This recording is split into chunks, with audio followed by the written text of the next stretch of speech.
कौन बनेगा नेता। नगर निगम के चुनाव पास आने वाले थे। पूरे कानपुर शहर में टिकट को लेकर मारामारी शुरू थी, लेकिन सबसे ज्यादा चर्चा में वार्ड नंबर 40 की सीट थी।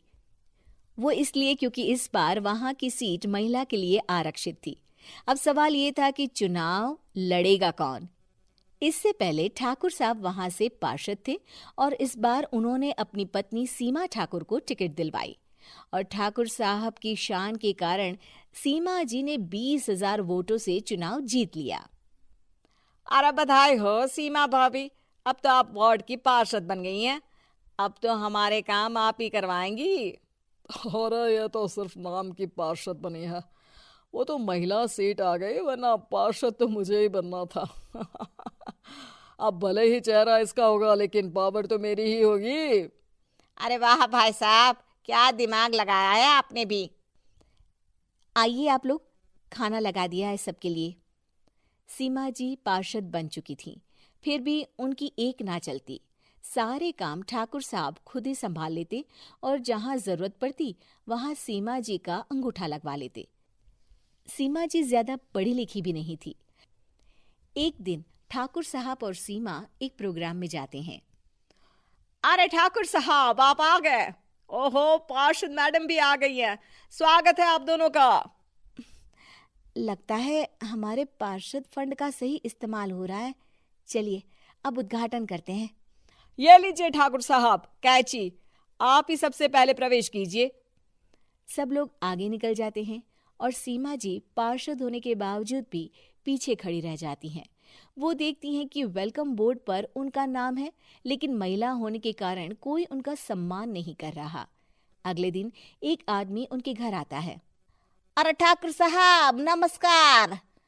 कल ना हम नोटिस किए कि हमारा घर तो अवैध है और नगर निगम वाले उसे तोड़ने आ रहे हैं।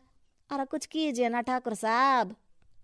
देखो भाई, मैं तो ज्यादा कुछ कर नहीं सकता, पर अगर तुम सबकी जेब गर्म कर दो तो कुछ हो सकता है।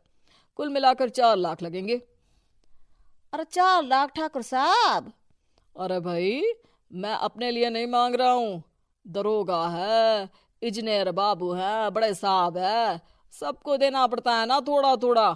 बोलो है मंजूर? तभी वहां अचानक सीमा जी आ जाती हैं। अरे ये आप क्या कर रहे हैं? पहले इन्हीं लोगों से तो आपने वोट मांगे, अब इनसे ही पैसे ले रहे हो। अरे चुप रहो तुम, तुम्हारा काम है सिर्फ अंगूठा लगाना, तुम वही किया करो। मुझे दूसरे काम तुम मत सिखाओ, समझी? और तुम ना जाओ, अब पैसे लेकर आओ, वरना जेसीबी किसी भी वक्त आती होगी। सब कुछ ऐसे ही चलते रहता है। एक दिन सीमा जी और ठाकुर साहब को एक लोकल मीटिंग में बुलाया जाता है। वहां पर कई और अधिकारी लोग भी मौजूद रहते हैं। अब मैं चाहूंगा कि ठाकुर साहब हमारे बीच 2 शब्द कहें। मेरे प्यारे भाइयों और बहनों, आज मेरा सौभाग्य है कि मैं आप सबकी सेवा दिन रात कर पा रहा हूं। आपने मेरी पत्नी को भारी मतों से जिताया है, इसलिए मैं आप सभी का शुक्रगुजार हूं। मैं आप सबसे वादा करता हूं कि हमेशा की तरह हमारे वार्ड में किसी को कोई तकलीफ नहीं आने दूंगा। सभी लोग तालियां बजाने लगते हैं।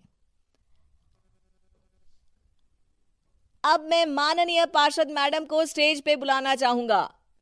अपने नाम को बुलाया सुनकर सीमा जी एकदम चौंक जाती है। उन्हें बिल्कुल उम्मीद नहीं थी कि इतनी बड़ी जगह उन्हें मंच पर बुलाया जाएगा। जैसे तैसे वो मंच पर चढ़ती हैं। ऊपर जाते ही सीमा जी को सारी पुरानी बातें याद आ जाती हैं कि किस तरह उनके पति उन्हें कभी भी आगे बढ़ने नहीं देते और उनके नाम से गलत काम करते हैं। वो बोलने लगती हैं। मैं आपके वार्ड की पार्षद सीमा हूं। आप में से बहुत कम लोग ही मुझे जानते होंगे, क्योंकि इससे पहले मुझे कभी ऐसा मौका ही नहीं मिला। सारे मौके मेरे पार्षद पति यानी आपके ठाकुर साहब ही लेते रहे, लेकिन आज ये मौका मुझे मिला है तो मैं इसे ऐसे ही नहीं जाने दूंगी। मैं आपको ये बताना चाहती हूँ कि आपके ठाकुर साहब मेरे नाम की आड़ में गैर कानूनी काम करते हैं, जिस पर अंगूठों के निशान मेरे होते थे। इसीलिए मैं अपनी गलती मानती हूँ और आज अपने पद से इस्तीफा देती हूँ, ताकि आगे से कोई गलत काम ना हो पाए। अब फैसला आप सबके हाथ में है कि आप हमें क्या सजा देना चाहते हैं। सीमा जी की बातें सुनकर ठाकुर साहब के चेहरे का रंग उड़ जाता है और वो शर्म से मुंह नीचा करके वहां से चले जाते हैं और पद से इस्तीफा देकर ही सही सीमा जी अपने आप में आत्मविश्वास महसूस करती हैं।